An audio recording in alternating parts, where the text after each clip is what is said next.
I'm alive. I shouldn't be. He should not be alive. This is unfucking believable. From the heart of trucker America, my boy Reed Coverdale, host of The Naturalist Capitalist. This is what government does. It sucks. If you think you're going to win people over by stating commonplaces, you're just selling the other part. It is about dictating every transaction that you have for the rest of your life. Mr. Potato Head. Coverdale is the guy to be president of the United States. You intimidated me with your perfect 74 stat. That was the beginning of my problems. A guy doing what he loved, chasing a minor. But I'll put a 50 cal attached to my Suburban. Libertarians need to get out of New York. The gulag is going to be in your house. This guy's a fucking murderer. He deserves to be in a dungeon. Gotta get him out of that truck at night and get him into the White House.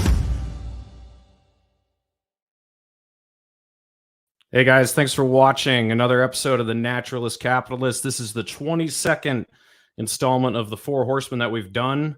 Glad to still have a YouTube channel after making it this far, so thanks for the continued support.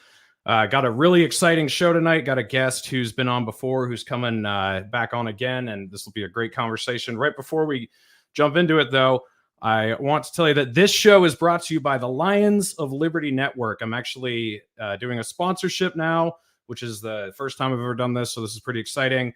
I'm pretty good friends with the guys from Lions of Liberty. I've actually gotten to know Brian McWilliams personally really well. Saw him out in Vegas, saw him in Reno at the convention, done lots of shows with these guys. They're really great. Lions of Liberty is one of the greatest and longest running libertarian anarchist podcast networks in the world. They've been doing this before every single libertarian had a podcast. Haven't been around as long as Anti-Neocon Report, but they've been around a long time doing lots of great stuff.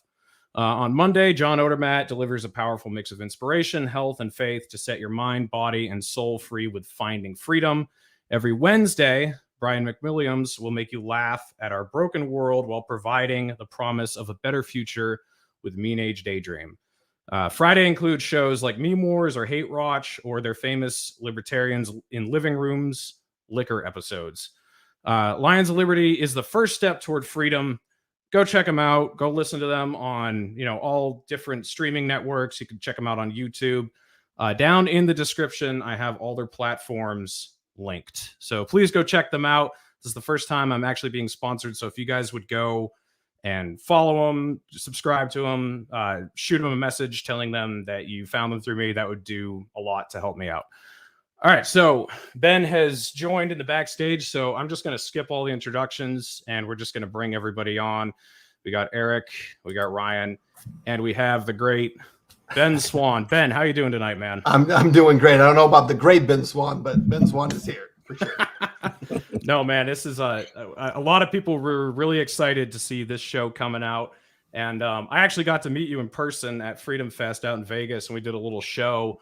And as soon as I didn't really know you that well. I had seen that clip of you grilling Obama about the drone strike kill list and all that from, what was that, 2007, 2008? Or no, that was 2012, yeah. Mm-hmm. But in the conversation I had with you, you were talking specifically about how disinformation is this word we hear all the time, but it's actually a term that describes when they're pumping incorrect information into some sort of conspiracy to make it so wacky and so ridiculous that no one will want to listen to it, and they're actually discrediting any straying from the official narrative. And that is something we talk about on this show a lot. Yeah. But what have you been doing a lot recently? What's most of your work been surrounding over the last several months or so? Yeah, well, again, Reed, thanks for having me on here. It's great to be back with you. So a couple of things. So we're really focused on platform building, so that, that's all the behind the scenes stuff. That's the stuff that, the people who follow me are going to say, hey, Ben, I haven't seen you do as many videos lately. You haven't done as much journalism lately. It's because we're building infrastructure, right? And you just made a comment as we were starting out here, and you said, we haven't been kicked off of YouTube yet, right? Eventually you're going to be, though, right? That's on its way at some point. And so we've been really focused on building infrastructure. How do we build platforms that protect content creators, that give content creators true ownership of their content? I'm a big believer in blockchain, big believer in Web3. We're building out the most advanced Web3 system for social media that has ever been created. And we're doing something that's really unique, that's going to last 10, 20, 100 years into the future, I hope. Who knows what technology does at that point, right? But over time, we're going to outlast everyone because we're not building based upon a knee-jerk reaction to what's happening with YouTube or what's happening with Twitter or what's happening with Facebook. You know, today you might say, hey, Twitter, they're doing great. Elon's great. I like a lot of what Elon's doing. I disagree with a lot of what Elon's doing, by the way, at Twitter, because he's not creating a free speech platform. He is creating more of the same with a different set of biases than they had previously. And we can talk about that more if you want to. But I think the main point of what we're doing right now in terms of platform building is one thing. But then in terms of journalism, let's talk a little bit about that, because we're really focused right now on the insanity of two things. One is what's happening with Ukraine right now, this absolutely ludicrous effort to give $120 billion to Ukraine and to this con man Zelensky in his green sweatsuit who goes in front of a joint session of Congress and they're waving a flag behind him like a bunch of fangirls, and the fact that he's running this total scam right on the US public and leading us all into World War III for what? Right? For absolutely nothing. So that's the first thing. And then the second thing we've really been doing a lot of work on is this reality, guys, of athletes and young people across the world who are dropping dead of heart attacks and cardiac arrest. Again, this is a global phenomenon, and no one will acknowledge the most obvious point, which is that it is the result of vaccination and the result of the COVID vaccines. It did not exist to the extent that it does, even close. Before 2021, there's been an increase of about 4,500%. That's mind-boggling in the last 2 years. And then you hear insane things in the media like, oh, it's climate change. Climate change is causing this. Eggs are causing this, right? And I think it shows us we're living in clown world right now. It's clown world. Cow farts are causing global warming. I was as close to BS as you could actually come without actually saying cow poo. I think it was Greta Thunberg farting, but Ben, it's great to meet you, man. I do some of the impressions and comedy on the show. I'm a comedian from New Hampshire, and I've been a big fan of yours, for a long time. I watched you and Jesse Ventura on RT, and I've interviewed Jesse a couple times.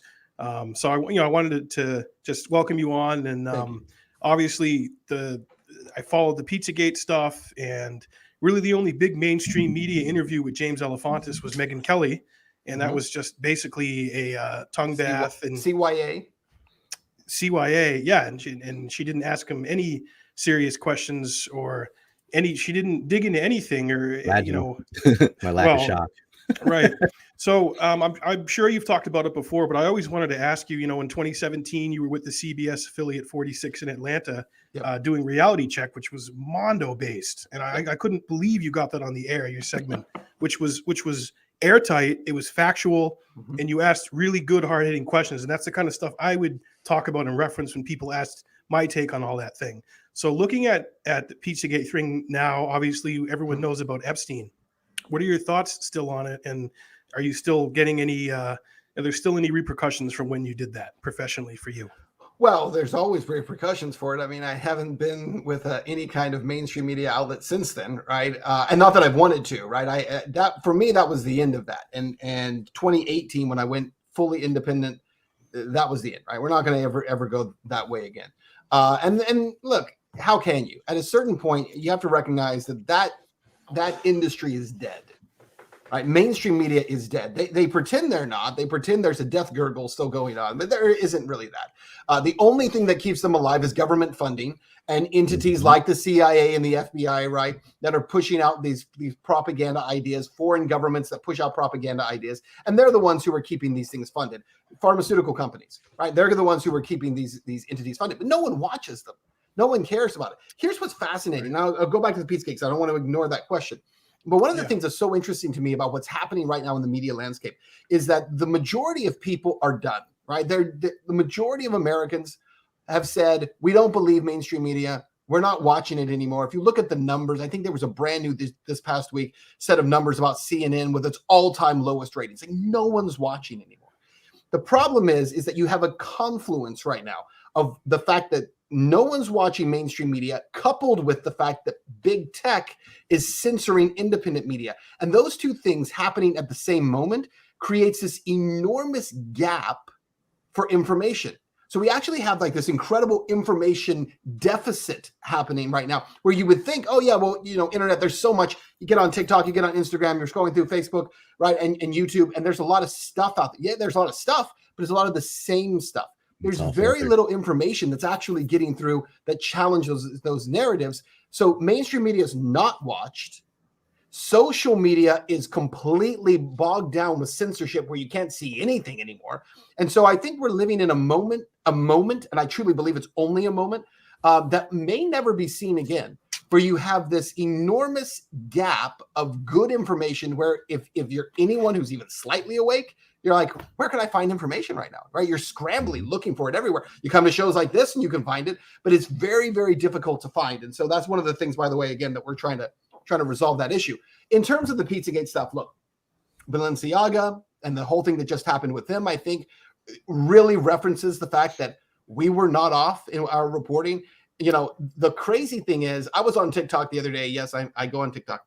I'm scrolling through the other day, and literally when I open it up and I scroll, the first thing I see is myself doing the Pizzagate report, which I hadn't seen in 5 years. So I actually sat and watched it. And I was like, what did I say? And I watched it and I was like, at the end of it, wow, that's some crazy stuff, right? Like, because I hadn't seen it in 5 years. I don't even remember what I had said. Ben, I was scared. I was scared for you, man. I won't lie. Like when you went off the air and you had to go silent for a while. It was like, holy shit, man, you ruffled some feathers. Well, and everything you just said, I agree with so much, and it's just, I've been banned on everything. I just got my Twitter back, but I have to self-censor. Like, I've had the Epstein client list out since 2019. And some people, just because I got my Twitter back like 12 days ago, going, what? Like, they didn't know any of these names. They're waiting for it to be on TV. I'm like, buddy, it's never going to be on TV, and it's never going to be on Facebook or YouTube or anything either.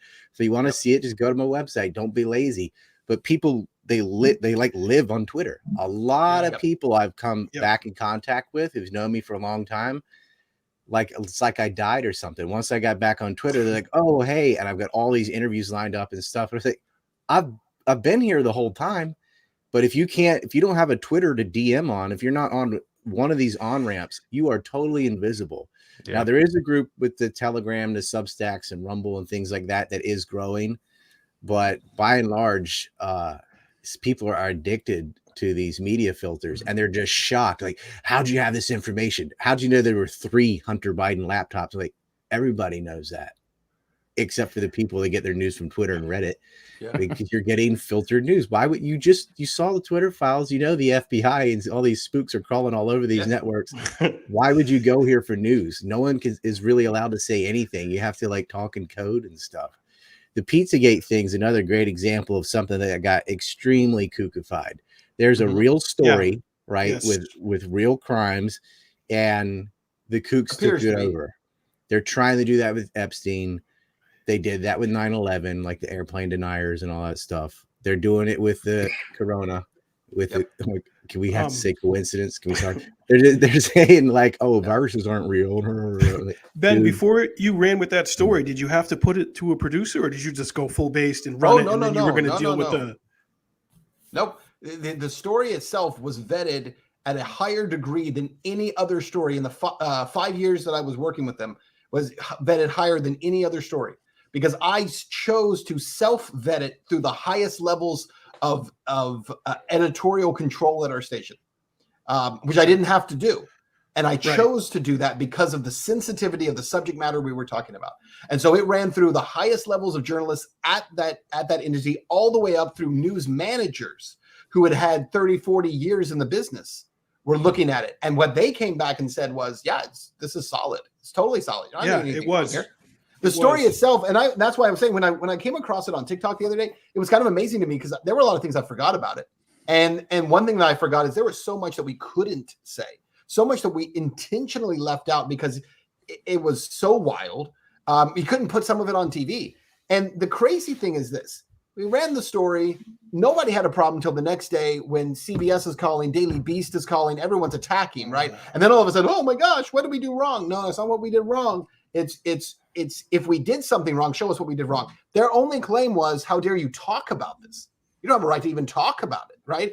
And the funny thing was, I didn't do the story because no one was talking about it. I actually did the story because everybody was talking about it, because I was working at the CBS affiliate at the time, and everyone was talking about the guy who walked in with a rifle into Comet Ping Pong Pizza. So it actually had become a news story that was being covered, and as it was being covered, what was being said about it? Over and over, what was being said was, hey, this is Macedonian sheep farmers who have created this crazy conspiracy theory to embarrass Hillary Clinton. That's what was said. I actually had heard from thousands of people before I ever did the story saying, you should talk about Pizzagate. And I had said, no, I'm not going to talk about it because it's too crazy. I'm not even going to mess with it. It wasn't until we were running the story on our nightly news, on our own station, that I said, you know what? This doesn't make any sense. So I looked into it, and it didn't make sense. And everything we were saying about it was a lie. But I do want to comment on, Reed and I talked back in Vegas when we met there about this whole concept of actual disinformation, the true disinformation. The true disinformation, and I was telling him at the time, and now with Twitter files and all that we see about Facebook right now, it becomes so readily apparent, right? But what I was telling him was true disinformation is when you have entities that come in and they create so much confusion about a story that a viewer can't even begin to understand what the reality is, right? And they do this from both sides. On one side, they'll say insane things like Hillary Clinton is eating children in the basement of a pizza parlor. She drinks their blood. She's eating the babies. No, she doesn't. That's crazy. And it's absolutely untrue, right? In fact, Hillary Clinton wasn't even a part of Pizzagate. There's no reference to her at all in any of the stuff that actually started that. However, the things that are verifiable and very interesting about that story get completely lost because you make it as crazy as you can about someone who's not involved, so that when the public comes and looks at it, it's verifiably wrong. Dawson calls talking to myself. Dawson calls that Coca-Cola. We call it kookification. It's disinformation on purpose. And it's that old Nietzsche quote that I'll paraphrase in my own Southern way, is that nothing hurts your position more than an idiot arguing on your behalf. And so they put these things out. But when I noticed something like the school shooter denier stuff and stuff like that, right?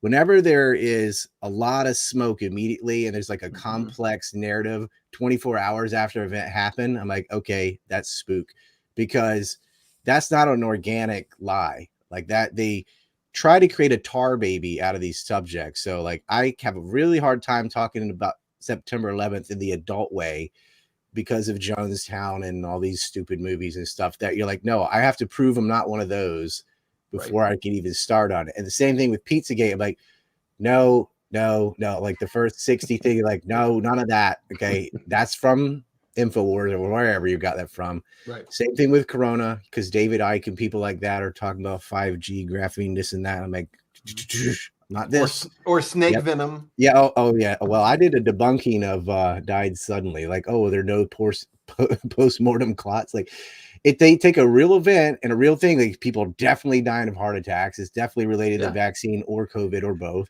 But you've just shat in the punch bowl because you said so many things that are untrue. You just showed clips in that movie that are from like 2011 before there even was a virus. You showed pictures of plastic surgery from people in India that were also from prior years. You just Google images stuck in there. You show it's really, really bad. I'm like, okay, that is on purpose. That this is not just people who are wrong and oops, and this not an accident. It's not because they're just stupid. Some of this stuff where they infiltrated QAnon and just littered it. They did that with the election fraud too. They're like, oh yeah, there's a shootout in a server farm in Germany. And just all this nonsense. And no one wants to be associated with that. They're like, well, there is a real story there, but you know, it takes a lot. And then when you try and talk about it on social media, you're going to have to deal with the officialdom, and you have to deal with like the sort of official unofficialdom. And it's dogmatic. It's like a cult. They're worse than vegans. It seems way more powerful and effective to censor that way, because if you had to somehow like knock off every single person who was talking about something true, that would be so hard. Like, you still can go on Wikipedia and look up like all the names involved in the Epstein once case. You know their names. Once you know their names, exactly. Right. So it's a lot easier to just make it all untouchable by just kookifying it than actually trying to go through every database and clear everything out and ban everybody. And I mean, it's almost more like, you know, I feel like a lot of people think we're moving closer to 1984, but to me, it's always more like Brave New World. Like they just make everyone so lazy and so content and so, you know, oversaturated with bullshit that they don't even start looking for the truth anymore. They're just kind of numbed up and in their. But this was something that was great about Reality Check when Ben was doing that is there would be not as bad as Corona or anything, but there would be topics where people are like, man, there's so much. I know what they're saying isn't right. You know, I know they lie about all these wars, but what did happen? They know what didn't happen, but they don't know what happened. And they don't have time at a 9-to-5 job to sit there and sift through all the disinformation in Coca-Cola. Right. They go on Reality Check and Ben would do it for them. Be like, here's what we know. And this is why. Real short, simple, boom, get the answer. And I've had people come to me the same way, being like, hey, is this true or not? Just tell me. I don't need all the details, because they don't have time. And but they know they're being lied to, and they know that nowadays social media, YouTube, after Google bought it, that was it. They were done. Yeah. I got kicked off there in 2008. It was like for the first time.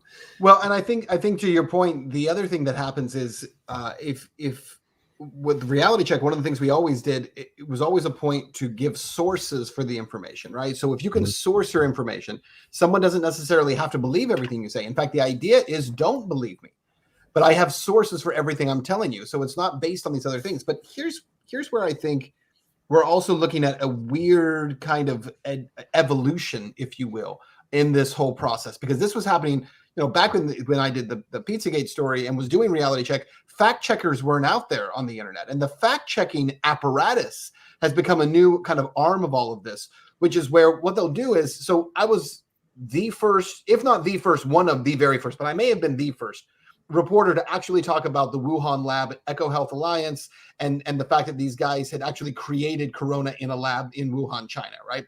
In fact, I did it so early on that when Plandemic came out, they actually used excerpts from my reporting to cover that. And so I think Sky News covered that. I don't know who was first, but like, yeah, it was they cookified really that one too. They right. they attacked it early, right? Yeah. But the problem is when you cover that stuff super early and you're talking about this, hey, here are the receipts. Here's the 2014 memorandum that makes it essentially illegal to perform gain of function in the United States. Here's where in 2015 it gets offshored. Here's where Eco Health Alliance starts receiving contracts, right? It's like the paper trail was pretty clear here. What's interesting is that what they'll do, the fact checkers will do, is they don't actually fact check your individual reporting. So I've had dozens of reports that have been listed as untrue or misinformation or disinformation by Facebook, by Instagram, by YouTube, kicked off of YouTube in 2021, I believe it was. And so, you know, they'll go through this process, right? But what they do is they pick something, some random concept, some Facebook post that's really kooky, that's somehow kind of related to it. So it'll be like, oh, the Wuhan lab was being run by lizard people. Somebody will post this to Facebook. Right? And this is just an example. It's not a specific example, but like in general, right? They'll say the Wuhan lab was run by lizard people in an attempt to control the minds of all people around the world. They created the virus. Somebody will post this on Facebook. Then the fact checkers will say, we're going to fact check this. Hey, it's not true. They're not lizard people who run the Wuhan lab. We verified that. And no, they didn't do this in order to kill off the entire human population.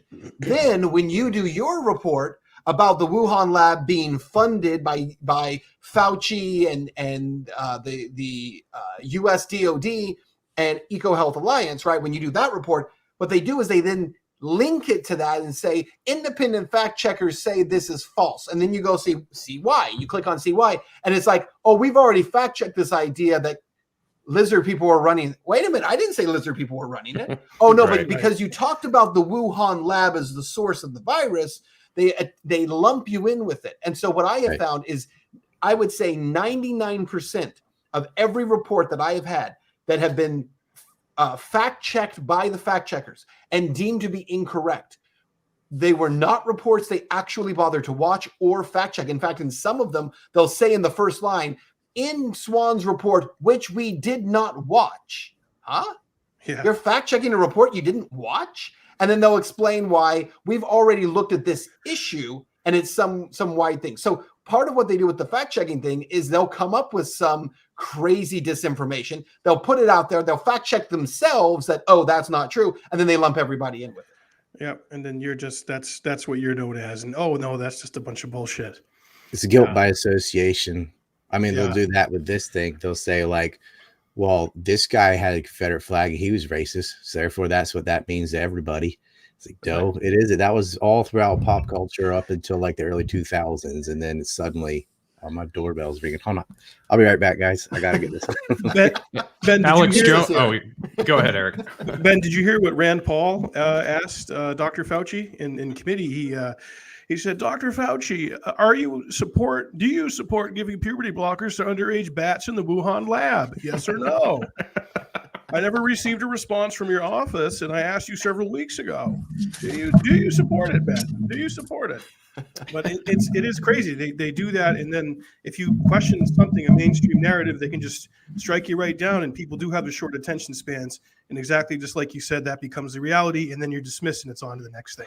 Well, and there's something even more devious that happens there, right? Which is that it's not just because the truth is they don't even care if people watch it, right? Because the ones who do watch it, who cares? What they're doing is they're tricking the algorithm. So it's an agreement. So if Facebook and Instagram, what they have done is they have an agreement that basically says anything that's labeled as misinformation will use the algorithm to now automatically reduce distribution between 90 and 95%. So basically 5% of the people who would have normally seen it are allowed to see it.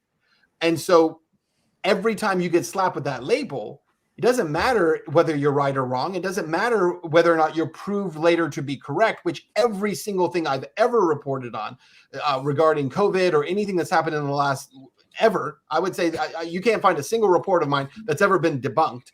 But anything like that, what you would find is that it doesn't matter because they'll keep the label on it. And so distribution is dropped so no one can see it. Right? Nobody can even watch it and know it's out there because, oh, no, independent fact checkers have decided that this thing, and it's some like 19-year-old who's like, oh, yeah, this isn't true. We already know that the Wuhan lab is safe and effective and fine. And they do that with everything, including this latest issue of what's happening with athletes like Damar Hamlin, right, who collapses on the field. Why do you think the NFL is like treating this guy like he is a hero because he didn't die? Right now, I don't want to sound disrespectful. I'm glad that he's okay, and I'm glad that his, for the sake of his own life and his family, that he pulled through. But if you look at the way the NFL is treating Damar Hamlin, they are treating this guy like he ran into a burning building and pulled out 100 survivors and carried them out on his back. Like how? Again, this is going to make me look bad, but how are you a hero for not dying? Right? He didn't die. I'm glad he didn't. I'm grateful for his family. I prayed for the guy and for his family. I'm glad that he pulled through. But Eric, what did Trump say about McCain? Not a hero. Well, look, Ben, John McCain, he's not a war hero. Okay. I like people who weren't captured. Okay. So he's not a war hero. But how are you a hero for getting captured? But you're not a hero for not dying? Yeah. Look, for not dying. Okay. He's not a hero. Okay. I like people who weren't captured, quite frankly. Well, Ben, this is Jesse Ventura. Let me put it to you this way. If you give me a waterboard, Maxwell silver hammer, and a half hour with Paul Pelosi, I'll get him to confess to the Sharon Tate murders. How about that one, Ben? You even did the eyeball. Conspiracies? I prefer to call them spoiler alerts. Maxwell silver, ironically, Ben, and let me put it to you this way. I wasn't there, but I have well-placed sources who frogged in outside the bushes at Paul Pelosi's house, and they heard Maxwell's silver hammer playing on repeat. Coincidence? I think not. You got any cool Ventura stories from RT? Did you get to hang out with him much, Ben? Listen, I only actually met him one time, so I've been on air with him a lot of times. But when you do that kind of stuff, you're rarely in the same building. Sometimes not even in the same state. I did get a chance to actually meet with him one-on-one one time. Listen, whatever you think about Jesse Ventura, he's an incredibly impressive individual, right? Dude. Like the fact the guy was a Navy SEAL to begin with, that alone is a whole thing. Professional wrestler at the top of that industry, pretty incredible. A governor, pretty incredible. And the guy has done some amazing things.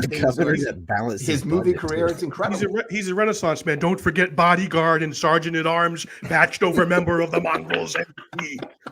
I was patched over, Ben. I don't think you were. I was. I tell you what's interesting about him, and he is a guy who, when you do talk to him, like he does not stop to take a breath.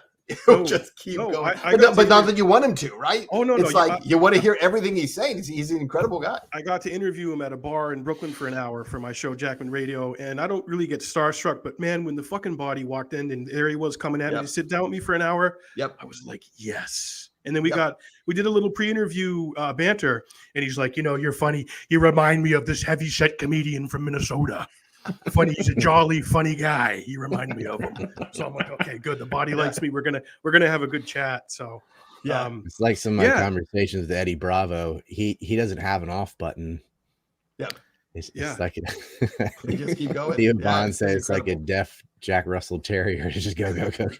He gets so excited and deep in what he's like, so excited that someone actually wants to listen to it all too. I think so. He just does this and this. No, Jesse's Scott Horton is like that. I remember I saw him at Freedom Fest, not last year. Well, yeah, last year too, but the year before that. And I was just asking him a question about Cuba. And he's not angry at me, but he's just screaming at me in the parking lot about Cuba and foreign policy. And everyone around the parking lot is like looking over, like, what is going on over there? And he's just like, yeah, then we did this, and then we did that. It's just like some people are like that. I think he and Charles Goyette may have had the earliest libertarian radio, by the way, before Lions of Liberty even. And oh, yeah, they were in the 90s, like pirate radio or whatever, or way back in the day. I used to listen to them on AM. Yeah. Scott's good like that. I'm probably guilty of that too. It's people get me on going on certain things, but so Ben, what about Sovren? That's one of your platforms that you're really starting to push. When did you come up with that, and what is it like? What's the purpose of it? Yeah, so started working on this platform really at the same time after all the Pizzagate stuff happened, and decided to go independent. And one of the things that I foresaw, because so Eric, you mentioned that I was kind of off air for a year. In actuality, I wasn't off air for a year. I was banned from social media for a year, which is pretty interesting. Okay. So I was still the anchor in the 8th largest TV market in the country, anchoring their 5, 6, and 10 p.m. newscasts or 11 p.m. newscasts every single night, right? Still on the billboards all across Atlanta, but was not allowed on Twitter, Facebook, Instagram, anything. So for me, it was like this awakening to say, wait a minute, why would they care? Like, why are they allowing me to continue to do this, but I can't be on social media? And so I talked to my team and said, listen, we got to start building something because there's something coming. Well, sure enough, you hit 2018, 2019, and 2018 was the year that YouTube really began purging. It's when they finally kicked off Alex Jones. They started purging and started removing a lot of content creators. Alex Jones gets a lot of attention. But the reality is there have been thousands of content creators, as you guys know, who have been kicked off of YouTube, thousands who have been kicked off of Facebook, groups that have been kicked out of Facebook over and over again. And so we saw that was on its way. And because I was involved with crypto, specifically with the cryptocurrency called Dash, Digital Cash, which is a DAO, decentralized autonomous organization, and looked at the way they decentralized leadership, we said, well, what if we created a social media platform based upon those concepts, right? Blockchain, decentralized servers, decentralized authority, and then ultimately became a DAO, a decentralized autonomous organization where the actual platform owns itself. The users actually own and control the platform. So that's what we started building in 2018. It took us a while to get there because we were literally building something that no one has ever built before. And now we've launched it. So we're not fully there. We're a Web 2 platform transitioning to Web 3 right now, meaning fully decentralized. We'll be there soon. I'd encourage everyone who's listening, Sovren, SOVREN.media. It's a .media right now. Soon will be sovren.x. But that platform, which is blockchain-based, no centralized servers, no reliance or dependency on Apple or Google or AWS, right? We are built completely outside of Silicon Valley. That's what we're building, and we're trying to encourage content creators to come over. Live streaming will be live within the next couple of months, and we're really building something that's entirely unique in this space because we're building it to outlive us. We're not building it like Parler did, where it's like, oh, we've got to be the fastest growing app on the App Store, and everyone needs to come to us, and then gets shut down like 2 weeks later, right? What's the point of that? What's the point of all that time and energy if you're building something that's so susceptible? So we have to recognize that tech companies are not private companies. They are arms of government entities. each being given their own domain and for lack of a better term, principality in which they control. You know, Twitter has its own, Facebook has its own, Instagram has its own, Google has its own, YouTube has its own, AWS has its own. So they all have these different spaces that they've carved out where they don't really compete with each other in actuality. And so what we're saying is, look, they've been given that ground. In exchange for owning that, they allow government agents to come in and to censor and control content, right? And so the only way you're going to defeat that is by building a parallel economy and technology that it's not even a question of whether or not the technology is strong enough to withstand censorship. It's whether or not the technology can be built in a way that there is no centralized authority. Because listen, there's an incredible book. I'd encourage anybody who's listening to this, who's really interested in this concept. It's called The Starfish and the Spider. And it's a book that was written about 12 years ago. And it looks at the concept of decentralization, right? And so it compares, like, for instance, an organization that is a spider, right? You got 8 legs, you got a head. If you want to kill a spider, what do? You just cut its head off, and what happens? Dies. But you have a starfish. If you take a starfish and you chop it into 8 different pieces and chop all of its arms off, right? And it doesn't have 8 arms, right? It's like 5, right? But what happens is it just becomes 5 new living organisms that pop up again. So you go and you chop all those up, and it becomes 15, it becomes 20, it becomes 50, it becomes 1,000.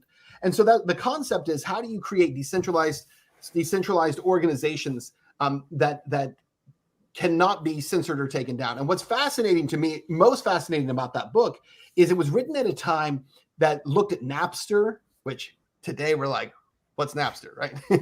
What is that? Or another one example they gave was a great example of decentralization. You guys will love this. Wikipedia. Fascinating to me, because Wikipedia, they talked about the incredible promise of Wikipedia. The fact that you had this source of information, this place where people could go and they could write and anybody could submit to it. And so it was this great living kind of growing document that was based upon community. Well, we all know what's happened since then, right? Wikipedia became completely and totally co-opted and became actually this enormous source of disinformation, right? So that's one reason the book is fascinating to me, is because, 12 years removed or whatever, you look back at it and you say, so I understand the principles you're talking about, but in reality, no, some of these things were easily co-opted over time. I'll give you one more example, and I'll shut up here. But they give an example of 2 entities, right? So one is the Aztecs, and one is the Apaches. So the Aztecs, 5,000-year-old culture when the Spaniards arrive in Mexico, and it took them 2 years to overthrow the entire Aztec empire, right? It took no time at all. Why? Because they went in and they captured the king, Montezuma, and they took control of the Aztecs. Didn't take any time at all. Spaniards were able to conquer a 5,000-year-old civilization in 2 years. The Apaches, actually, I don't know if you guys know this or not, but the Spaniards never conquered the Apaches. Were never able to do it. Then when Mexico became a country, its own independent nation, it could never conquer the Apaches. And the United States government actually could not conquer the Apaches. And the reason they couldn't is because the Apaches as tribes had no centralized leadership. Leadership only came when there was a need for someone to lead, and then somebody would step up within a community and they would lead for a time, and then they would go back to their position.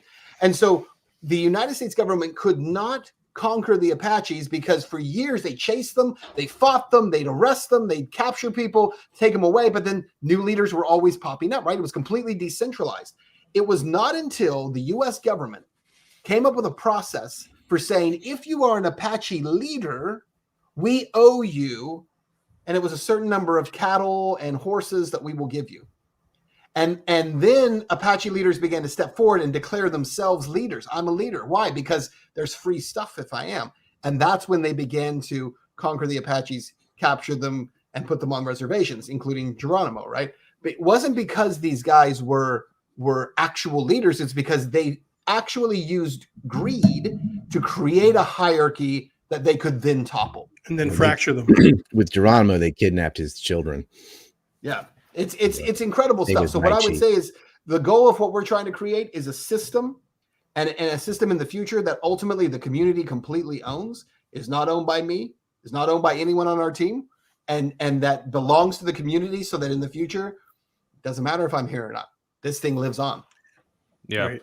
Are you worried? In Nigeria, same thing. They had no centralization, so they never got conquered. Or the Comanche as well, same thing.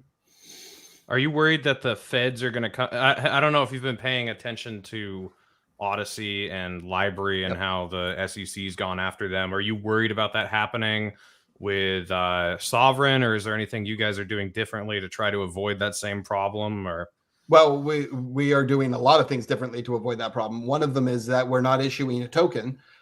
Anytime you issue a token, the SEC then has the purview to come in and decide whether or not that's a security and whether or not you have violated securities laws. So we're not doing that. We're not issuing tokens. So we have an internalized token within our system, but you can't buy that token outside of our system. It's essentially just a tipping token that's within our system. So we are learning from what's happened, not only with those, but even Telegram had that. I believe it was called the Gram, right? Their token that they had to cancel finally because the SEC chased them for 5 years, basically claiming they had committed a crime, and they finally had to end it. So we're learning from those. I don't know if I want to call them mistakes. We're learning from some of the speed bumps that are being thrown in front of other folks.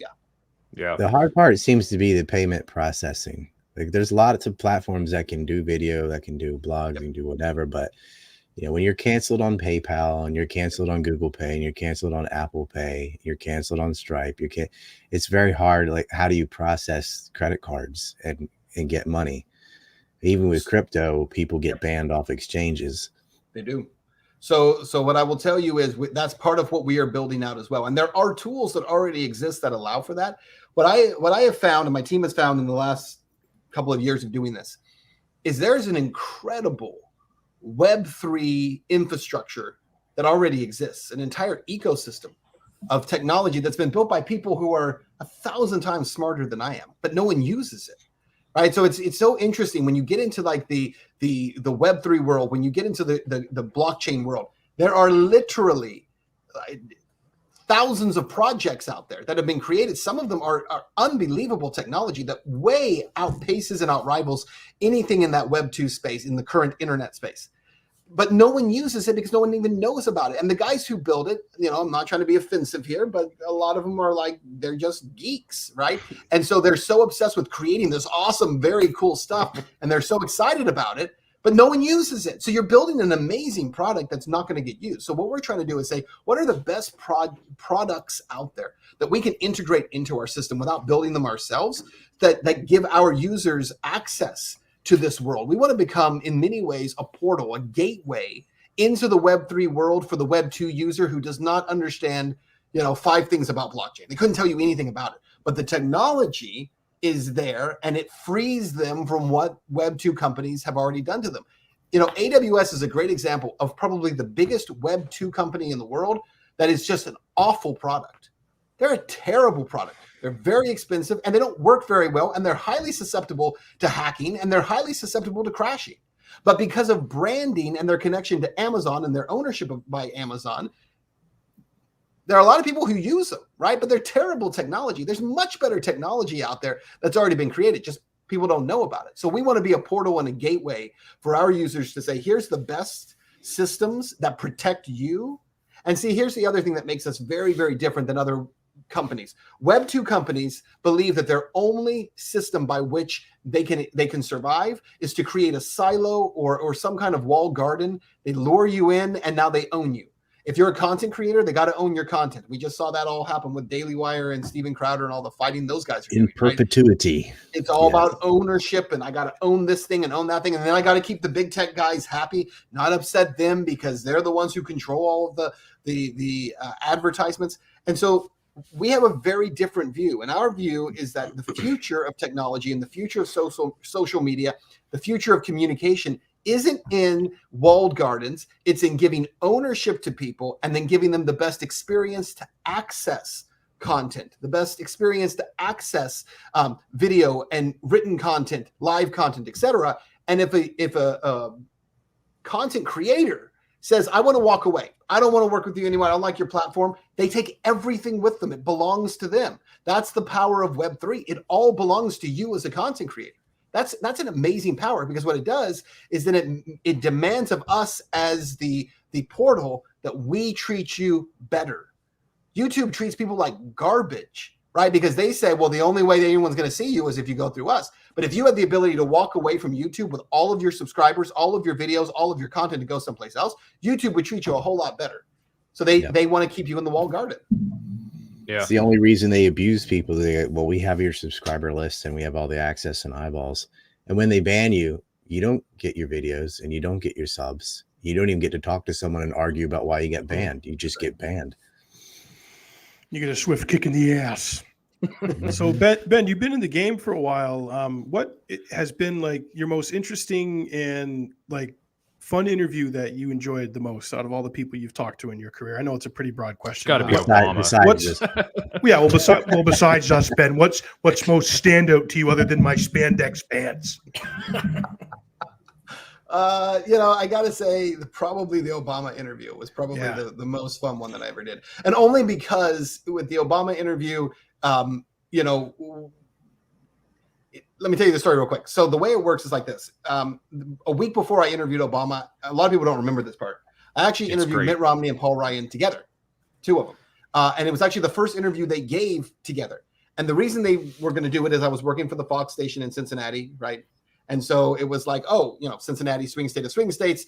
And I'm sorry, Ohio, swing state of swing states. And then Cincinnati was the swing city within Ohio that everybody was trying to pull because it leans more conservative than liberal, whereas Cleveland probably leans more liberal than conservative, right? So everybody's trying to get into Cincinnati.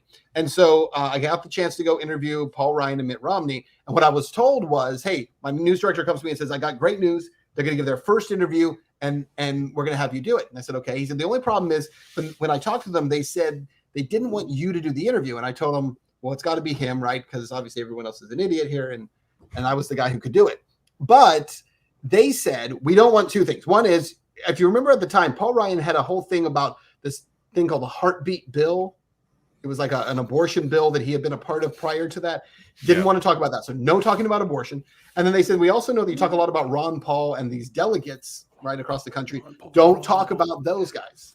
And he says, I told him you won't talk about any of that stuff. I said, why did you tell him that? Oh, well, because, we're not going to cover those things. I said, well, you shouldn't have told him that because, I'll ask him what I asked him, right? So we ended up in a fight. I was constantly fighting with my bosses at that time. So, but they agreed to let me do it. So I go out there, sit down with them, walk into the interview, sit down. I remember there was a guy from the Council on Foreign Relations sitting on a sofa behind me. I couldn't see his face, but he would like nod to them or give them answers based on what I was going to ask, which is super creepy. Yeah. And then, so we're sitting there doing this interview, and the first question I asked, let's talk about abortion. Yes. Hit him with that. And then the last question I asked. On a scale of 1 to WEF, how creepy was it? Yeah, it was pretty bad. And then at the end, the last question, we got to talk about delegates. So I asked him about the delegates and about, why are you disenfranchising all these Ron Paul voters who basically were duly elected, right? So I destroyed them in this interview, right? It wasn't as you guys know, following my stuff, it's not political, right? It's just what I do as a journalist. My job is to be your enemy, right? I truly believe that. What is the saying? Afflicting the comfortable and comforting the afflicted. That's my job. Reed, it's the, I can't say that. Well, that. Yeah. Right, so let's talk about it. So I destroyed him. So a week later, we get a call saying, hey, we're asking you to come interview Obama. He's coming to Toledo, and we would like for you to do the interview. And so his campaign requested me. So I ended up going to Toledo to interview him. And when I get there, I meet his state director, who's like, hey, I just wanted you to know. She comes over and she's like, I'm the one who asked for you to be here. I was so excited because I watched your interview with Paul Ryan and Mitt Romney, and you destroyed them. You humiliated them. It was great. I was like, well, I appreciate that. And she's like, so I was like, that's the guy. That's the guy I want to interview Obama with. She says, normally we ask for your questions in advance, but I trust you. And I said, well, that's great. Do we have Miss Big mistake, Ben. Miss Lindsay's opinion on Paul Ryan and Mitt being together? Oh. Exactly. You get 5 minutes, she says, with him. Now, the thing about Obama is Obama was a famous filibuster, right? Meaning that you'd ask him a question, and he takes 3 minutes to answer a question. So if they say you get 5 minutes, you don't get 5 questions. You're lucky to get 2 questions in. And he could talk. I mean, of all the things you can say about Obama that are negative, I mean, the positives are the guy was an amazing speaker, amazing orator. I saw him speak in person multiple times and just was just amazed. I mean, he really has this energy that transforms a crowd. It's really, really something powerful. So I go in to do the interview with him, and he comes in, and I have my 5 questions, and I just start hitting him with questions. And the first question, I ask him is, why would you sign in the NDAA, National Defense Authorization Act, that allows for the detainment of U.S. citizens? You're a constitutional lawyer. What's your justification? He answered it in like 10 seconds. Right. And then next question, let's talk about your kill list. This kill list that allows you to kill Anwar al-Awlaki, his 16-year-old son, Abdul Rahman al-Awlaki, who was also killed. They're both U.S. citizens. They were killed without a trial. Why would you, as a constitutional attorney and as a president, believe you have that right? Well, you're talking about things that I myself have never talked about before. So he gives me that answer, right? But doesn't want to say anything else. See, Eric, I'm going to give you a run for your money on impersonations here. Yeah, no, that's good. That's good. Continue. Yeah, I'll give you Bill Clinton later too. All right, we'll talk about CIA drug smuggling MENA later, man. There you go. So then we go through that one. We get to Afghanistan, and start talking about Afghanistan, and then I talk to him about Syria. Right? Why is the U.S. funding Al Qaeda in Syria at the time nobody would admit this? Right? Dude, nobody would. So nowadays, you say, and everyone's like, "Oh yeah, it's pretty obvious." Well, yeah, at the time it wasn't. At the time, it was heresy to say that the U.S. was funding Al Qaeda. That was our number one enemy in the world. ISIS didn't even exist at the time, right? It's all Al Qaeda, and yet we were giving Al Qaeda in Syria weapons to overthrow Assad. You forgot the word still. 5 questions, and we ended up doing the interview for 7.5 minutes because on the last question, he just shifts and starts talking about the auto industry in Ohio, and let's talk about cars for cash and all that stuff. So I would say that was probably the best experience. The funny thing was when we were done with the interview, like by the time I got to that last question about Syria, his eye was actually twitching, which was kind of crazy. I remember that. And yeah, I thought they were going to have me shot. And then he was all done, and he says, "Well, I guess you don't want a picture with me." And I said, "Of course I do." So we stopped and we posed for a picture, and then he walked out. And the Secret Service guy who was sitting there just shaking his head at me like, "Are you kidding me, man?" Like, we're just cracking up. Like, can't believe he just sat through that. You think that lady lost her job who specifically requested? I don't even think she got out of the building. She got drone bombed. She got waterboarded and sent to Gitmo so fast. She got dry boarded. Ben, I can't believe you didn't ask him about the birth certificate and Big Mike Obama, Michelle Obama schlong. I can't believe you didn't ask about that. Right. Why wouldn't you do that? Why wouldn't you do it? Her house got stuff with that. Oh yeah, no. Junk they said they didn't use in Waco. The Obama interview was really epic, and I always showed people that. And at the time, or any kind of journalist who could even get Obama's ear for a few minutes, that was like the most questioning the guy, the most real, hard-hitting, actual, really good questions he'd gotten. Yeah, arguably Can ever. you imagine if we had a free press? Yeah, that's what it looks like. Everyone would just ask 100 Ben Swanns. Why are we aiding neo-Nazis in Ukraine? Why are we aiding Al Qaeda all over the place and Blukistani and MEK and What? It is obvious, or it would be if people were allowed to talk. Well, and then you we are still dealing with the damage of Lincoln closing down all the newspapers. Like that was the marriage of state and press, and it never got fixed. Well, I would say that was the start of it. I would say the other place where it really got off the rails was when news companies started selling advertising. Right, the moment that for a long time, news was not a money-making prospect. Every news division in the country lost money for the networks they worked for. It wasn't their job was not to make money. And of course, at the time, this is when the CIA is implanting people into newsrooms. Nowadays, they don't bother with that anymore because they don't need to. Right, they're all the anchors. Right, they're all the retired generals coming on with their opinions and stuff. Cut to let's the ask John Brennan Big about Pharma that tells you. Ask your doctor for a prescription drug. I thought they were prescribed based on symptoms. I don't know. Oh, I'm just going to go in there and say, "Hey, give me this pill I saw on TV." Yeah. Yeah.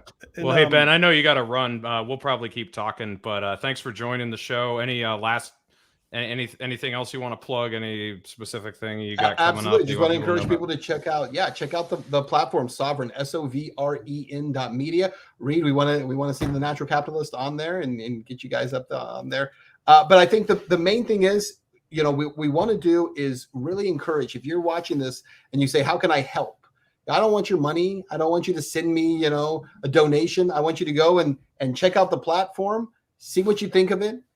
And then if you say this is a solid platform of what they're trying to do, I want you to encourage content creators that you know of who are struggling to find audiences to say, Go over there and put your content over there, right?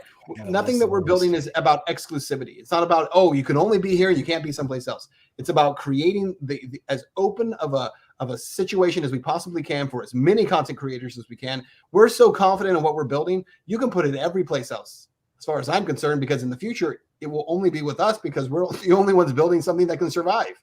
Right. And so it's not about building for exclusivity. It's not about building a walled garden. It's about building something that's bomb proof, because the bombs are coming, guys. From Obama. That's awesome. Guys, it was a pleasure. All right, Ben, thanks for joining us. Happy to have you on anytime. Thank you. All right, man. I'll have to go over there because people are like, well, if he's allowed, everyone's allowed. Yeah. It seems to be the case, unfortunately. Yeah, so Ryan, did get Twitter back though. I got Twitter back. You're back on Twitter since the last Four Horsemen, so that's knock on wood. And I passed the 11-day mark. That's like my record. Knock on Linwood. Yeah. And you were missing followers when you came back, but now you have more than twice what you originally had anyway, because you've gone like 3 times what I don't know what it was, 30-something thousand on there now. Yeah, I'll take a look. Yeah, I mean, I'd still like to have the numbers I had on YouTube and all, but whatever. Yeah. I'll take it. Are you keeping that for 3 years? Yeah, I'll take anything. Are you keeping that announcement that you sent me and Eric and Skype private for now, or you want to tell everyone about that coming up? What did I say? The shows you're going on. I didn't. I'll just let those happen because I don't want to get Gabe Hoffman. Okay. Yeah. Oh yeah. That's a good point. No, Dawson, you're sitting at 33.6 thousand Twitter followers, and it happened quick. Yeah, that's all in like 2 weeks. Yeah, and that's with self-censorship too. But he's gonna fly close to the sun, but not too close to the sun. No, Ben's right, because like The Gathering got banned. Some other, like there have been some that they don't like that kicked off. Elon's very pro-Ukraine. He's locked in with Starlink and all that stuff. So you gotta watch your mouth there. They brought back Pepe Escobar. They brought back Ritter, then banned him, then brought him back again.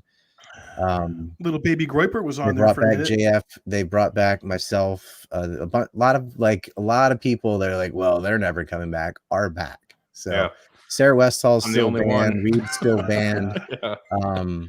But I think just this is like rudimentary thing. Looking at it, it seems to be going chronologically. Like the further back you got banned, you get returned. So I think mine was 2019 or something. So they're on that year. So it'd be a few more months and then Reed will be on, because I think you got banned in like 2021. 2021, yeah. Yeah, so it would be one of the last, unfortunately. But yeah. Although I've got some friends who were banned like 6 months ago who got it back. So it's really like sporadic and kind of all over the place. But I keep sending. It's all about who you know. Also, like it's like I had a lot of people advocating for me and going, unban this guy, unban this guy.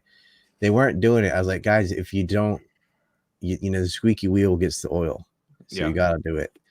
And I've been advocating. All the people who are still banned, including the ones I don't agree with at all, need to be put them on back there on the platform. Yeah. We don't want to ban anybody. Fuck that. Get it all out there. Dialogue's the best way to get rid of dumb ideas. Let's duke it out. Royal Rumble. It's so refreshing. Like when people say stupid stuff, I can actually say something back, because in the past, I'm like, well, I have to just sit here and take it, because if I respond, I'm going to get mass flagged and kicked off the platform. Sift through the Coca-Cola, Reed. Yeah. Well, I want to. Go ahead, Reed. I was going to ask, do you guys think I should leave this one up on YouTube, or should I take it down? I'm kind of like, I don't go know. too deep on anything. The only thing is when Ben said heart attacks instead of coincidences. Yeah. So I mean, he's not wrong, but like I know he's not wrong. I would not risk the YouTube over it. It's like just stick it on Rumble and Odysee and stuff. We can balance it out. Let's get Trump to read a pro-vax Moderna. This is President Trump. You should get vaccinated. Look, I got it. Okay, I'm not saying you have to, but I got it. So get that and get 5 boosters. Okay, go for it. DeSantis here we didn't go. do That guy, Ben Swann, who was on the show, I completely disagree with everything he said about the vaccines. It's all wrong. They're good. Go get them now. Now we're good. Yeah, so now Reed, do you support trans vaccines in the Wuhan? Are you in favor of giving puberty blockers in the cereal of underage ducks in Peking, China? It's a yes or no question. Do you support? I wanted to, before we wrap up, I want to promote the anti-war march that I will be attending on Sunday, February 19th. It's being put on by the People's Party and the Libertarian Party, and the website is rageagainstwar.com. Friend of the show, Daniel McAdams, the director of the Ron Paul Institute, will be speaking.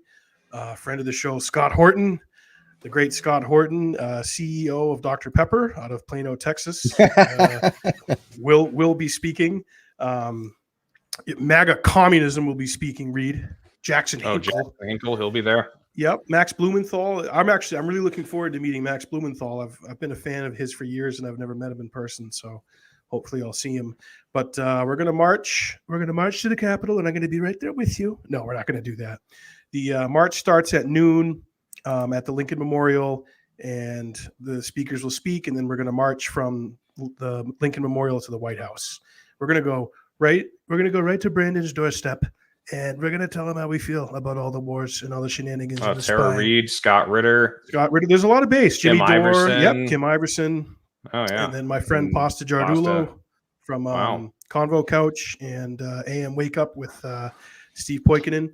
So I'll be there. And any Four Horsemen fans or Jackman Radio fans, if you want to say hi to me, I'll be in front of the Lincoln Memorial probably like an hour early just to hang out and see people at 11 o'clock. Big on guy Sunday. on the throne. I got to get you some Biden crime family QR code cards. Just hand them out. Ryan, listen here, man. Corn Pop's a good dude. All right. I was in the pool there with Corn Pop with the kids running the hair in my legs. I learned about cockroaches. Listen, Joe Biden cares about the environment so much he showers with his daughter. God damn right I do, Ryan. It dears to be cares for Gurner Burfern and the Gurger. Oh yeah, another exciting announcement. I've already said this before, but the Four Horsemen are breaching into the Timcast circle. I'll be on Timcast in a couple weeks. It's going to be great. It'll be interesting. I think we're going to get some lobbyists from Qatar and Doha and Saudi Arabia to push for the Four Horsemen to go on Tim. Tim can get you unbanned. We're working on it. Yeah, maybe. He knows Elon, doesn't he? He's connected, definitely. He just like say it and it would happen. Yeah. Oh, by the way, has such access and privilege, but has no clue what's going on. It's like, dude, I'm so glad you're on there. Like, yeah, please correct him on everything.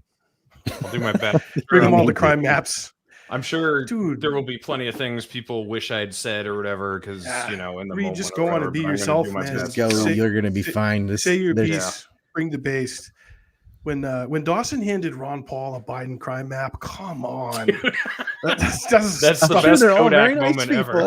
Well, yeah, Corn Pop was a bad dude, wasn't he? You were over in Ukraine causing a lot of mischief. Ritter looked at that map, and then the next day in the bar is like, "Why don't you work for the CIA?" And I was like, "I have a moral compass." You were like Infowars.com, turning the frogs gay. Yeah, Ben, that was great having Ben on, man. I've been a big fan of his for years, and dude, it was like a lost brother. He's saying all the stuff I say all the time. I had him on when I met him out in Vegas and talked to him. I was like, oh god, this is a total. I gave him a Four Horsemen shirt when I was out there too, and I told him about the show way back then. I was like, I got to get you on. It would be there you go, yeah. Dana. Yeah. I forgot to say the other way they kookify something is like they'll say, "Oh yeah, I love Ben Swann, and the moon landing's fake, and Hitler's pretty cool." Yeah, or something. Yeah, they get Kanye, but I actually like Hitler a lot. I like a lot. There's actually a lot I like about Hitler. No, you're just talking. You like Hugo Boss. You like the uniforms, right? No, I actually like Hitler. I'm just like, whoa, this isn't a bit. What is happening here? What do you got there? I think it was out of spite, man. They took so much from him that he was just like, that was his way of saying F you. I'll say the worst things I can think of. Right. I don't think he really likes Hitler. Yeah. Oh yeah, Ryan, we've made it how many minutes in it? We've made it over an hour with no bells, so you got to give us just a little bit. Oh. Hey, who stole nuclear secrets with Numek? There it is. You got the bell. Well, you were going to announce something, Reed, though, or show something? Well, it would have been like a fire alarm. We were talking about social media and Zelensky and all this, and I was just like... There ain't a Liberty Bell loud enough to ring for that clarion call, Ryan. So my friend made this as a gift for me. The Libertarian Party of New Hampshire had its convention yesterday, and in honor of the viral tweet, they actually made a mug that says "Happy Holidays" with McCain over the flag. So I linked that in the description. You can get one. Her name's Rosa, and she also made one for Jeremy that said "War is gay." I like the "War is gay" when I saw it. Yeah. I think that, let's see. Yeah, you can see there on the 25th on our calendar is the John McCain's still dead. Yep, John McCain's still dead. My friends, Obama Month-versary. Respectfully, ma'am, Obama is not a Muslim. John McCain's still dead day. Have a tequila and Vietnamese food. Reed, come on. You gotta get a calendar. I still. I know. We need to make that like a holiday in New Hampshire, August 25th. I like people everyone... who work. You want to see August? Hold on. He's like, he's not aware. I guarantee you, because I wrote this stuff a year ago. Most of it, I don't even know what. God. Oh man, Miss August is good. My little baby Balenciaga. I'm a veteran. Dude, you know what else happened that day? So I'll briefly get that. But... Were you there? Look at that. I can't read it. What does it say? All right. Well, it says, this is the greatest thing, August 25th. John McCain death anniversary, Rittenhouse drops 3 communists. That all was that the same day? It was. And what? He did it on, How am I just finding out that was the same day? Dude, see all the frogs he has, Reed?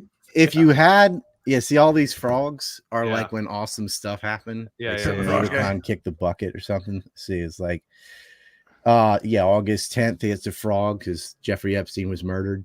Yeah, and it was murder. Even Ghislaine said that he was killed. The next day, in a different year, Sumner Redstone died.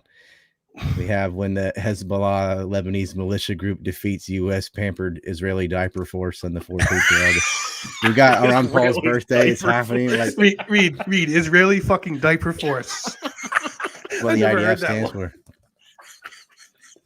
And we got a quote from Kanye on for August as well. And I actually sell that underwear also. So there you go. Dude, look, Jackman, don't buy that, but you can buy a calendar.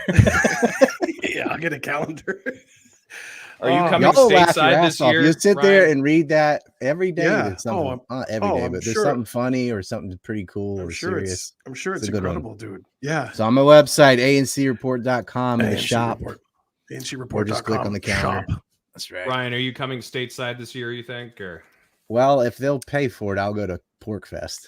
Oh wow, I'll start talking to them about that. Porkfest or a Four Horsemen Royal Rumble where we bring all the base and rent out a hall somewhere and just go nuclear. Yeah. If I'm going up, if I have to cross the Mason-Dixon line, they have to pay for it.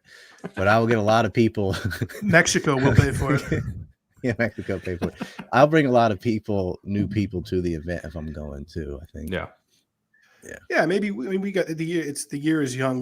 I think it would be cool to do something like that, and we can chat with people who watch the show on Twitter and stuff. But some kind of like a weekend where we can rent a ballroom or a convention hall somewhere and just do like live episodes, have some cool people, do some comedy. Like a Four Horsemen variety show. I should have had the Pedos to Pizza commercial for you, Reed. I've seen that would have been. Has Ben's? Can you show that to him? Like, get that over to him. I'll have to look. Yeah, I'll have to look for it. I've thought about putting those commercials on Twitter. I'm like, nah, I'll lose it already. Yeah, come on now. Yeah, I remember that one. Baby foot sticking out of the lasagna. Oh, folks, they're so evil. They're so evil, Bohemian Grove, that when they eat the babies, they don't get rid of the bones. They use the bones to pick their teeth. Infowars.com. Oh, guys, here, I'll show you a little bit of this, and definitely go watch the whole thing when you have time. 1 second here. But this is the clip we were talking about with Ben. So here he is with Obama. But Mr. President, first of all, thank you for taking the time to talk with us. When you signed the National Defense Authorization Act into law, you issued a signing statement at that time that said you would not use that power for indefinite detention on Americans. You understood the concerns that people had. A judge earlier this year issued that the administration couldn't use those powers because it's unconstitutional. So why are the government's own lawyers fighting that judge's order, the injunction in particular? Well, it's like hilarious watching someone ask a serious question because you never do it. No. Number two, we've got to do it in a way that respects our. That secretary must just be shitting her pants right now. Like, fuck, what did I do? That's why I banned torture. I banned torture, he says. That's funny. Yeah, I renamed it enhanced interrogation. We've got some bad guys who are down there. Those are some bad hombres. You may not be able to try in a traditional court, but have pledged to try to hurt Americans. And so that's something that we inherited, that we're dealing with, and it's complicated. On the other hand, what I also said was a U.S. citizen can never be subject to that kind of detention. Congress disagreed with me, and I didn't want us to not be able to That's not finance true. our military and pay our soldiers and our troops. So I signed the bill, but what I also said was, look, that I'm never going to use this power, and what I would suspect is that the courts are going to agree with us over the long term. Ben's like, horse shit, dude. You use that power. Well, let me ask you then also about the so-called presidential kill list that's gotten a lot of attention. This list of folks who have been targeted for assassination. And on that list have been U.S. citizens who have not been afforded trial, including Anwar al-Awlaki. How do you, as president, or any president for that matter, regardless of He just party or said, I'm person, not going to use that power. Ben's utilize like, that yeah, you power use it here to and here. assassinate a US citizen? First of all, you're basing this on reports in the news that have never been confirmed by me. They've never been confirmed by him, Eric. Yeah, Obama's like, where'd you hear that? More broadly, though, our goal has been to focus on Al Qaeda, to focus narrowly on Focus those on who would pose an imminent Michelle's threat to the transition? United States of America. And that's why it's not just bin Laden. Wasn't but Al-Awlaki at the Kurdish mosque where they were Al-Qaeda laundering money to leadership 9/11 has been taken hijackers? off the Remember field. that? And Oh my God. that's part of what has allowed us to now begin to transition out of Afghanistan. To begin Transition, to bring our Big troops Mike. home. Yeah. We're going to have to be vigilant for the foreseeable future About when it comes Michelle's to terrorists, hawk. but we have to do so in a way that is consistent with the laws of war, with international law. That's something we've always abided by, but beyond that, I probably can't comment on something as specific as Okay. Yeah, so that goes on for several minutes, but you guys got to go watch that whole thing if you haven't seen it. It's fucking amazing. That's awesome, dude. That took some balls, man. Ben, dude. Yeah, because that's when he's been president for 4 years already. President right there. It's the hardest thing is getting into that position. Like asking those questions is Yeah. something he's been dreaming of doing, but like to just sit there and take it until you can get to that spot so you can have that moment. Yeah, that was cool. Yeah. Yeah, Ben's a good guy, man. It I'm is glad- hilarious I'm that it is hilarious. Yeah. Something Sad. that ought to be a normal thing, speaking truth to power. We're sitting here laughing. We're like, whoa, what's this? I've never heard of real journalists. And he's asking him about horrible things and indefinite detention for American citizens, murdering citizens without a trial. And it's just amazing that. Yeah. Yeah. It's awesome, dude. You know, I gave a speech at the convention yesterday, and the point I made was that the Libertarian Party of New Hampshire got the mainstream media to report on John McCain's war crimes. Like, that's never happened. They were talking about him because of, that tweet I made. But when you're a dissenter, to the machine, they're never going to write about you in a positive way. The only way you're ever going to generate news is through controversy, kind of like Donald Trump. Like, I know Hey, he my wasn't. old tweets on McCain are up again. Oh, are they now? You got to go way down there, but like, I had the exact same pictures and stuff. He's not a weird hero. He's a weird hero. He likes people who weren't captured, Reed. Yeah, Ryan, you got to save your Twitter at least till August 25th because The shirts, the John McCain Sic Semper Tyrannis shirt with his zombified faces stuff, that whole store got destroyed, but we republished that one. I got a dead Lincoln head too, the worm coming out. It's also incredible. All right, Eric, why don't you close us out with I don't know, who have we not heard from tonight? We haven't heard from Lady Lindsay, and he's I was trying to set you up with a Miss Lindsay earlier. Maybe I didn't do a good segue. I appreciate it, Ryan. And, I know you're down there with Mr. Trump, Lindsay. Well, I was gonna say, Donald came back down. We might have some disagreements, but one thing that we agree on is that we love that vaccine. We love the juicy goodness when it goes into our veins and fills us up. I love getting filled up and cream pied by Pfizer. I do. I'll tell you that I do. Shake. That's disturbing. I even have to break character for a sec. That is fucking disturbing. Holy fuck. Hillary used acid wash. Okay, and Rudy tells me the acid wash is very expensive. I'll tell you what, I like the cream pie from Pfizer so much. I said, Moderna, you go in there and cream pie too, and Auntie Lindsay's orifice. Get that orifice all Wuhanized. Oh, yeah, fuck. I know. Do you support puberty blockers and underage children's cereals in the Castro District of California? Yes or no, Dr. Frankenstein? I mean, Dr. Levine. It's so amazing. But yeah, that's how when we're clown pilled, that's really all we can do. And I'll have to get Ben on Jackman Radio and hear some Front more row seat of his impressions. He sounds like he got a good Clinton that he was about to tee up. I thought the Obama was pretty good too. Yeah. Now, let me be clear. Let me be clear. I'm going to completely sidestep the question and talk about something else. Clinton's like, I know you'd like to know the answer to that, but even if I did, do you think I'd tell you? It depends what is. Depends on how you define CIA road airstrip in Mina with the boys on the tracks. Oh, that was a joke I didn't make. He's like, Hillary had nothing to do with Pizzagate. She's not eating children in the basement. I was going to say she prefers her kids on the railroad. We're at Epstein's Island in a barbecue pit. Well, look, and I didn't want to say this, but my uncle John Trump was an MIT scientist in Tesla. He time traveled, got all of Tesla's technology, and we time traveled back in time to warn the CEO of Golden Corral about Rosie O'Donnell. So that's a win. Oh, Ryan, someone just made a great. Is that possible? I don't know if it would ship that fast. The Sixember Tyrannus McCain shirt. Oh, well. Either that or when's your Tim Pool thing? It's on the 10th or something? It's on the 9th, February 9th. It's shipped from the U.S. Oh, okay. So, yeah, let's get it today. From where? Ford's Theater? I'll overnight that shit. Oh, dude. Hold on, let me get it for you. Reads like... Only Rosie O'Donnell. It might be a little much for Tim Cast. I don't know. We'll see. Nah, you definitely got to wear that. Have you seen Eric? What's that? It's McCain's zombified. Oh, with the maggots? I've seen it. Maggots coming out. No. It looks like this. It's like it's dude, fucking idiots. I'm gonna pull it up for you. Yeah. Oh, God. Dude, I'm looking through my story. I have so much Uncle Ted stuff, and we're so clown pilled, Reed.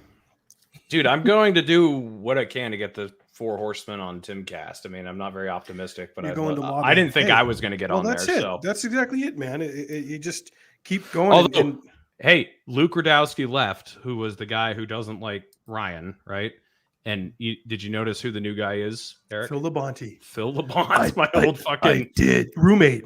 You remember Phil, Ryan, from a few Horsemen ago? Yeah, he was on here. He's on Heavy Metal Cast now, so he could lobby for us. Yeah, he could get us on there. Yeah, no, I mean, get me on there so I could red pill them on the Civil War.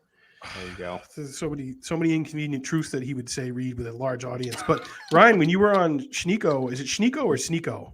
Sneeko, I thought, but maybe they say it a different way. Sneeko, that's gotten a ton of. He has over 100,000 subs on Rumble. That dude has. Yeah, it's good for Rumble. Yeah, and there's well, I won't say, but I'm going on some other shows.